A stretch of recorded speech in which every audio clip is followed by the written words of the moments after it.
জ্বালানি তেল সংগ্রহে গ্রাহকদের প্রতিদিন ঘন্টার পর ঘন্টা সময় ব্যয় করতে হচ্ছে। সময়ের এমন অপচয়ের সঙ্গে মানুষের জীবনধারাও পরিবর্তন হয়েছে। মানুষের পরিবার থেকে শুরু করে প্রতিষ্ঠানের প্রতিদিনের কার্যসূচি পরিবর্তন হওয়ার পাশাপাশি রাইড শেয়ার করে যারা জীবিকা নির্বাহ করেন তাদের জীবনে নেতিবাচক প্রভাব পড়েছে। শাকের আদনানের রিপোর্ট। 200-র বেশি সার্ভিস ও ফিচারে লেনদেনের সব বিকাশ অ্যাপে সম্ভব। ইরানের সঙ্গে যুক্তরাষ্ট্র ও ইসরায়েল যুদ্ধে বৈশ্বিক জ্বালানি তেলের বাজারে হাহাকার ও অস্থিরতা চলছে। সেই আঁচে সব দেশেই কম বেশি প্রভাব পড়ছে। এমন বাস্তবতায় জ্বালানি তেল সংকটে ছুটির দিনেও রাজধানীতে ঘন্টার পর ঘন্টা অপেক্ষা করতে হচ্ছে গ্রাহকদের। তেল না পাওয়ার বেদনা নিয়ে বাসায় যেতে হবে আর এই 6টা থেকে তেলের সিরিয়াল দিয়ে দাঁড়াই রয়েছি, এখন বলতে আছে তেল নাই, তাহলে আমাকে তো খুবই সমস্যা।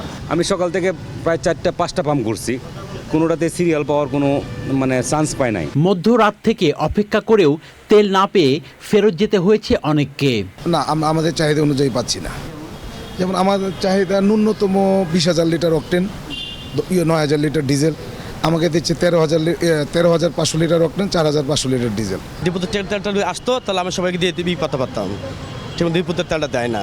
পরিবর্তন এসেছে মানুষের স্বাভাবিক কাজকর্মে। তেলের কারণে যে অফিস টাইমের পরবর্তী সময় ফ্যামিলিকে যে সময় দেওয়া, গাড়ি নিয়ে যে ঘুরতে যাওয়া, এটা টোটালি টাইট শিডিউল হয়ে গেছে।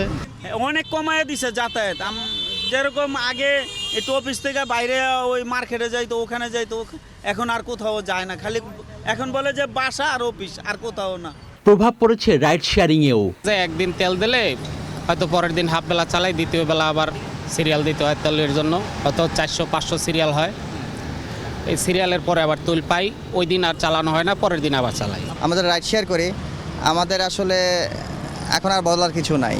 আগে যেরকম ইনকাম ছিল, রুটি ছিল, শুধু আমি না, আমাদের প্রত্যেকেরই যারা রাইড শেয়ার করে, এখানে আমার 3-4 ঘন্টা চলে গেছে, তার মানে আজকে আমার দিনটা শেষ। এখন এই সাফারটা তো আমরা করতেছি রাইড শেয়ার করার জন্য। এখন মনে করেন 12 দিন বেলা বাজে 12টা, এখন মনে করেন আমরা তেলের জন্য সিরিয়ালে বসে রয়েছি।